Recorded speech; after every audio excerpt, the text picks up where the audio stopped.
Lakshmipeta సంఘీభావ committee ఆధ్వర్యంలో లక్ష్మీపేట దళిత పోరాట committee ఆధ్వర్యంలో జరుగుతున్న నేటి ధర్నాకు విచ్చేసిన మీ అందరికీ ప్రజా కళామండలి తరఫున ఉద్యమాభివందనాలు తెలియజేస్తా ఉన్నాను.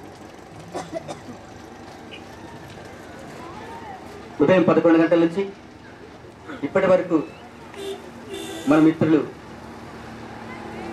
చాలా విషయాలు మాట్లాడారు. ఎన్ని మాట్లాడినా ఈ దేశంలో అత్యంత కిరాతకంగా, అత్యంత దుర్మార్గంగా ఈ దేశ అగ్రకుల మనవాదులు, మనవాద వారసులు సాగించిన నరమేధం ఈ చరిత్రలో మరిచిపోని నెత్తుటి గుర్తులుగానే మన ముందు మిగిలి ఉన్నాయి.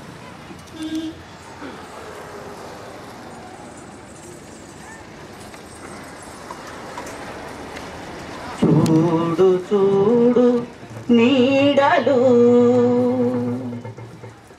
నీడలు పొగ మేడలు తరతరాల దోపిడిలో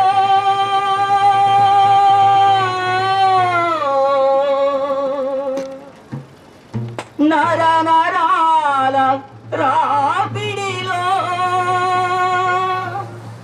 పొగసూరిన సెగవారిన శాసనాల చాడలు జాలువాచు గోడలు నీడలు పొగ మేడలు మేడలు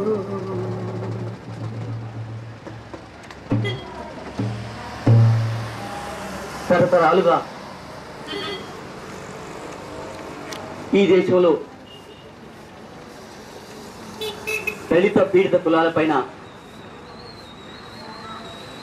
మైనారిటీ ప్రజలపైన ఈ దేశ హిందూ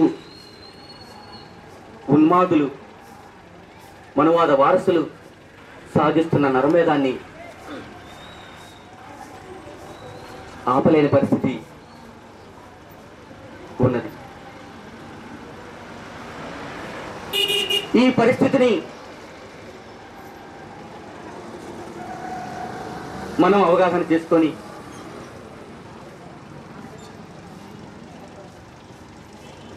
ఈ నరమేధానికి అడ్డుకట్ట వేయడానికి ఎంతో మంది వీరులు తమ రక్తాన్ని చిందిస్తా ఉన్నవారు, ఎంతో మంది పేద ప్రజలు తమ యుద్ధాన్ని, తమ ఆత్మగౌరవ పోరాటాన్ని తెలియజేస్తూనే ఉన్నారు.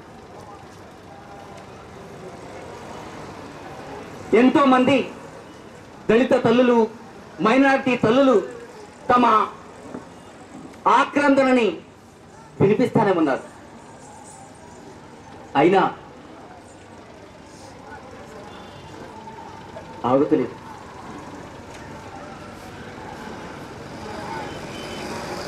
కారణం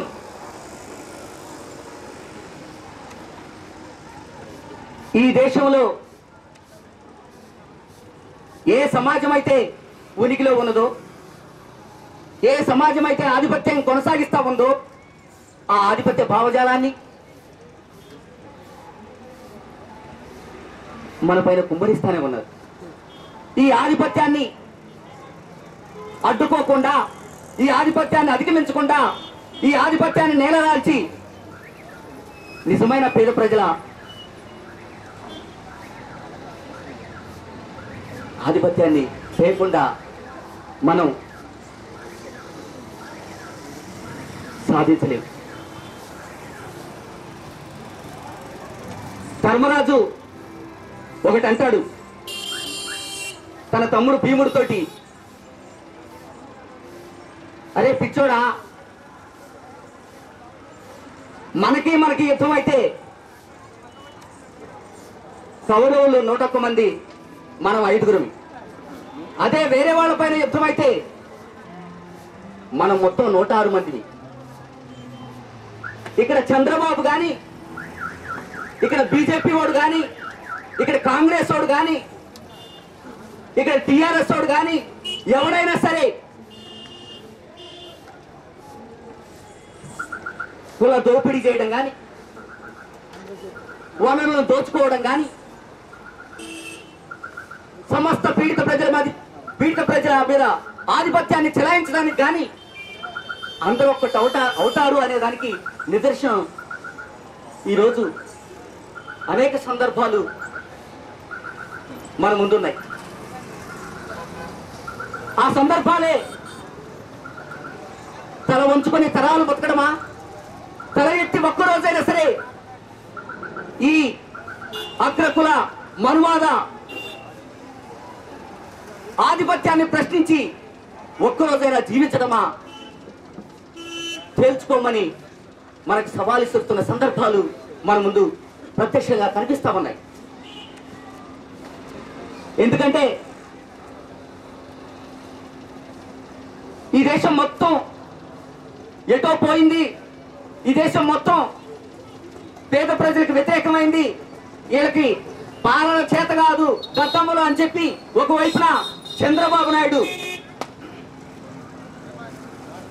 పాదయాత్ర చేస్తా ఉన్నాడు. లక్షల కోట్లు తిని అవి దాచుకోవటానికి ప్లేసులు దొరక్క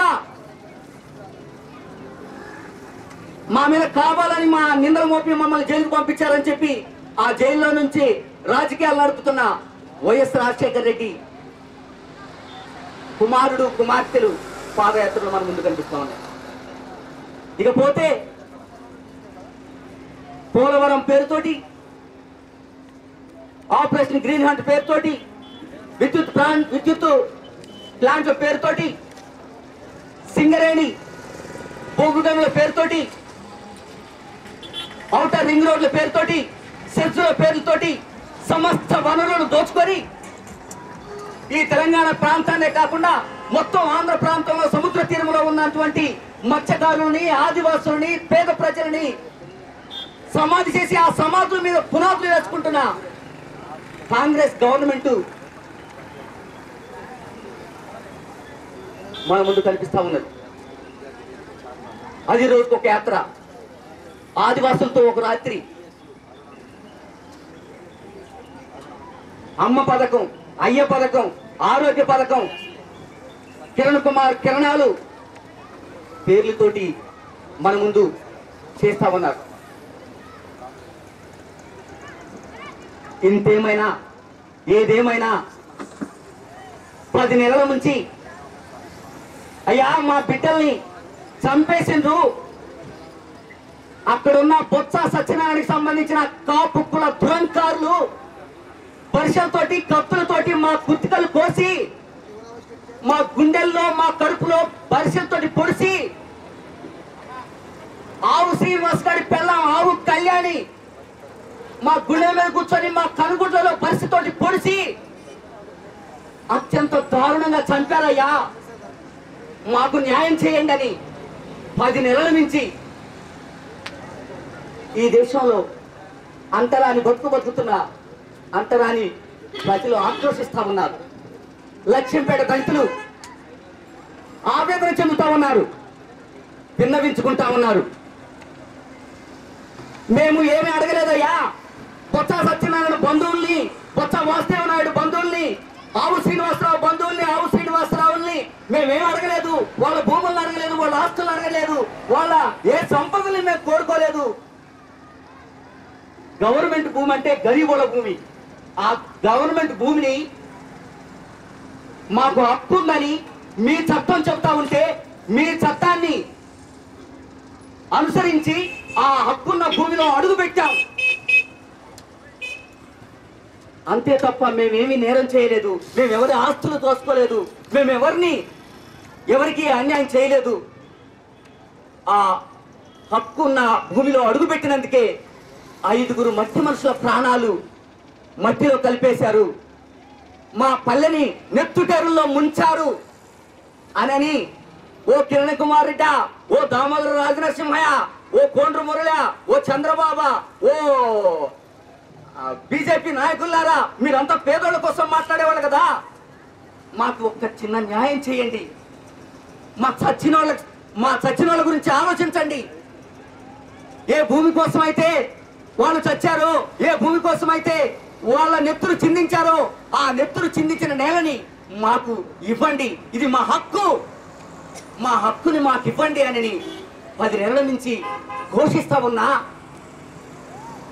పట్టించుకొని ఈ దోపిడీ ప్రభుత్వాలు అన్నీ కూడా ధర్మరాజు చెప్పిన ధర్మ సందేశానికి ఈరోజు పాలక పార్టీలు ప్రతిపక్ష పార్టీలు అనుసరిస్తున్న ఈ పద్ధతికి ఏమాత్రం తేడా లేదనేది స్పష్టం. ధర్మరాజు అయితే ఏమన్నాడంటే, రాజ్యం కోసం యుద్ధం చేస్తే మనకి యుద్ధం అయితే మనము 5గురిమి, వాళ్ళు 101 మంది. ఇప్పుడు అంటే చంద్రబాబు, కిరణ్ కుమార్ రెడ్డి అధికారం కోసం మాత్రం వాళ్ళు యుద్ధం చేసుకుంటారు తప్ప దళితుల పైన కలిసే దాడి చేస్తారు. బీజేపీ వాళ్ళు, కిరణ్ కుమార్ రెడ్డి, లేకపోతే చంద్రబాబు నాయుడు, లేకపోతే సిపిఐ, సిపిఎం, అన్ని పార్టీలు, అన్ని రాజకీయ పార్టీలు ఈ దేశంలో దళిత పీడిత కులాల పైన దాడి చేస్తే ఒక్కరినొకరు సమర్థించుకుంటారు, ఒక్కటే నాలుగుతో ఉంటారు, ఒక్కటే పద్ధతితో ఉంటారు, వాళ్ళు కట్టు మీద ఉంటారు. ఎందుకంటే ఆ వర్గం అధికారం కావాలి వాళ్ళకంతే తప్ప ఈ దేశంలో పేద ప్రజలు ఏమవుతున్నారు, ఈ దేశంలో పీడిత కులాలు ఏమవుతున్నాయి, అవి ఏం అవసరం లేదు.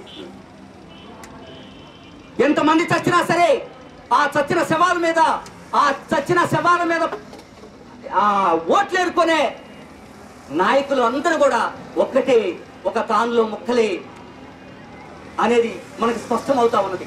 ఈ సందర్భంలో ఇంత స్పష్టంగా పాలక ప్రతిపక్ష పార్టీలు అన్ని కూడా మా వైఖరి ఇది అని స్పష్టం చేస్తున్న సందర్భంలో చంద్రబాబు గవర్నమెంట్ లో ఉంటే, ఎన్టీ రామారావు గవర్నమెంట్ లో ఉంటే కారం చేళ్లు వేంపెంట్లు చేస్తాం, కాంగ్రెస్ గవర్నమెంట్ లో ఉంటే చుండూర్లు, అదేవిధంగా నీరుకొండ తిమ్మ సముద్రంలో లక్ష్మీపేటలు చేస్తాం, బీజేపీ గవర్నమెంట్ లో ఉంటే గుజరాత్ మారణకాండలు, అదేవిధంగా ఒరిస్సా రాష్ట్రంలో కందమాల లాంటి మారణకాండలు సృష్టిస్తూ ఉంటాం. వాటి గురించి ఎవరు, మీరు చంపి ఎంతమంది చంపండి, మీరు చంపితే చంపండి, మీరు అధికారం తీస్తే మాకు అధికారం కావాలో తప్ప వాళ్ళు ఎందుకు చంపారు అని చెప్పి మాట్లాడే పరిస్థితి ఈ దేశంలో ఉన్న దోపిడీ పాలకులకు కానీ ప్రతిపక్ష పార్టీలకు కానీ ఉండదు, ఉండబోదు కూడా. ఎందుకంటే దానికి ఆ వర్గ లక్షణం. అందుకనే వీటిని మనం పరిగణలో తీసుకొని నేడు మన ముందున్న సమస్య ఈ దేశంలో పీడిత కులాల ప్రజలపైన జరుగుతున్న, ఈ దేశంలో మైనారిటీల పైన కొనసాగుతున్న అత్యంత పాశవికమైన దాడుల్ని, అత్యంత అమానవీయమైనటువంటి మరణకాండల్ని అడ్డుకోవడమే. అవి అడ్డుకోవాలంటే వాళ్ళంతా ఒక్కటవుతున్న సందర్భంలో మనమంతా వేరు వేరు కాదు, మనమంతా ఒక్కటవ్వాల్సిన పరిస్థితి. ఒక్కటైతే తప్ప, మనం ఒక్కటై పోరాటం చేస్తే తప్ప ఆ దోపిడీ పాలకుల్ని, ఆ అగ్రకుల మనువాద వారసుల్ని అడ్డుకోలేము, ఎదుర్కోలేము. వాళ్ళ ఆధిపత్యాన్ని, వాళ్ళ ఆధిపత్యం నుంచి వాళ్ళని పడదోయలేమనేది స్పష్టం. కొంతమంది మాత్రం మనకి ఈ ధర్నాలొద్దు, ఈ రాస్తారోకోలొద్దు, ఈ పాదయాత్రలొద్దు, ఏమి వద్దు, మనకు రాజ్యాధికారం రావాలి. రాజ్యాధికారం ఎట్టొస్తుంది? 5గురు వచ్చి నెత్తురు వరదలై పారుతా ఉంటే ఒక్క మాట మాట్లాడినోడు నేను పీడిత ప్రజల ప్రతినిధిని, రాజ్యాధికారమే పరిష్కార మార్గం అని చెప్తా ఉన్నాడు. ఎట్లా వస్తుంది రాజ్యాధికారం?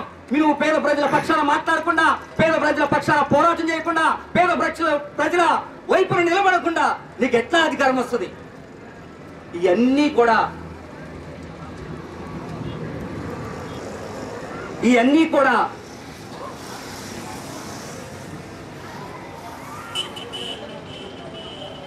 వాళ్ళ యొక్క రాజకీయ అనవగాహనమా, వాళ్ళ యొక్క స్వార్థపూరితమైనటువంటి నినాదాలందమా, ఏదైనా కావచ్చు, కానీ వాటి వల్ల జరిగేదేమీ లేదు, ఒరిగేదేమీ లేదు. ఎందుకంటే నా దళితులు ఒక పార్టీ నాయకులైతే మా ఓట్లెన్నో మా సీట్లన్నీ. ఎస్, మీ ఓట్లు మీ సీట్లే. ఇప్పుడు కోండ్రు మురళి మా ఓట్లు మా సీట్లు అని మాట్లాడినోడే, కైలాంజిలో మాట్లాడినోళ్ళే, ఏ ప్రాంతంలోనైనా సరే అక్కడున్న దళిత దళారులు మాట్లాడినోళ్లే. కానీ వాళ్ళు అధికారం చేజిక్కించుకోగానే, వాళ్ళు పదవుల్లో అడుగు పెట్టగానే అగ్రకుల తొత్తులుగా మనవాద వారసులకి ఊడిగం చేసేవాళ్ళుగా మారిపోతున్న సందర్భం ఉండదు. ఎందుకంటే మనకు తెలియంది కాదు. ఏ సమాజం అయితే, ఈ సమాజం ఏ ఆధిపత్యంతో ఉన్నదో ఆ ఆధిపత్యం కింద బతకాలి తప్ప అట్లా బతకపోతే వాడికి అధికారం ఉండదు, వాడికి పదవి ఉండదు. కనుక ఆ ఆధిపత్యం కింద అర్రులు చాచుకొని అంగలార్చుతూ అడుక్కొని వాళ్ళు వేసే ఎంగిలి మెతుకులు తిని బతుకుతున్న ఈ దేశ దళిత దళారి నాయకులున్నారు. వాళ్ళని జాగ్రత్తగా కనిపెట్టి ఉండాల్సిన పరిస్థితి ఈ దేశ దళిత పీడిత కులాల బాధితులకి మరి ముఖ్యంగా ఉన్నదని నేను ప్రజాకళ మండలిగా మీ ముందు విన్నవిస్తా ఉన్నాను. అయితే మిత్రులారా, ఇంత జరిగింది కదా, ఇంత జరిగిన తర్వాత ఈ భూమి మనకు దక్కకపోతే, ఈ భూమి కాపులకే అందించాలని ప్రభుత్వం పట్టుబట్టి ఉన్నప్పుడు మనం ఏం చేయాలి? మనం సమస్త పీడిత ప్రజల్ని మొత్తాన్ని ఏకం చేసుకోవాలి. అక్కడున్న బాధితులు మాకు ఈరోజు 1100 కోట్లనైతే ఎట్లయితే కాలుతో తన్ని అవతల వాడికి మేము ఇందా పొద్దున గంగులు మాట్లాడిండు, మాకేం అవసరం లేదు, మాకు ఈ ఊర్లోనే ఉంటాం, మాకు ఈ భూమే కావాలి అని ఎట్లయితే మాట్లాడాడు, అంతే ప్రతిజ్ఞతోటి అంతే నిలబడాల్సిన అవసరం, ప్రతిన భూమి ఉండాల్సిన అవసరం ఉన్నది.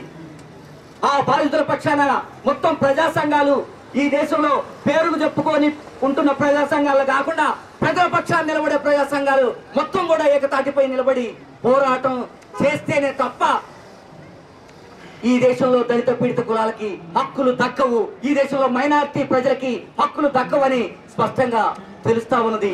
అది సత్యం.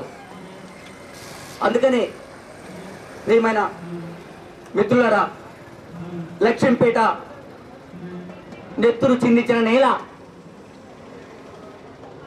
ఆ బిడ్డలకే దక్కాలని, ఆ తల్లుల కడుపు కోతని ఆ భూమి అందించడంతో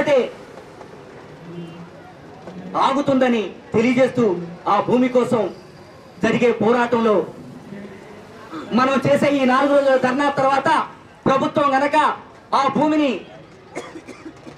పంచకపోతే, ఆ భూమిని ఇవ్వకపోతే తప్పనిసరిగా పరిగీసి కాపు కుల దురంకారులకు వ్యతిరేకంగా, ఈ దోపిడీ అగ్రకుల పక్షపాత ప్రభుత్వాలకు వ్యతిరేకంగా ఆ భూమిలో అడుగు పెట్టాలి, పరిగీసి నిలబడాలి. ఆ భూమిని ఆ దళిత ప్రజలకి దక్కేంత వరకు పోరాటం కొనసాగించాలని ప్రజాకళా మండలిగా మీ ముందు తెలియజేస్తా ఉన్నాను.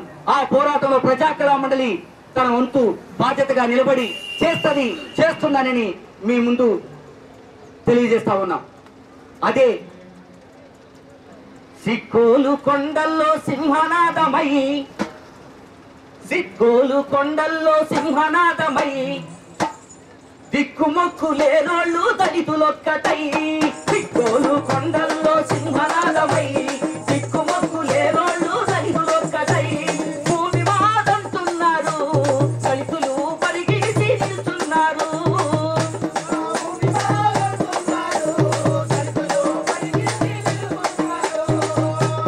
సిక్కోలు కొండల్లో సింహనాదమై, దిక్కుమొక్కు లేనోళ్ళు దళితులొక్కటై,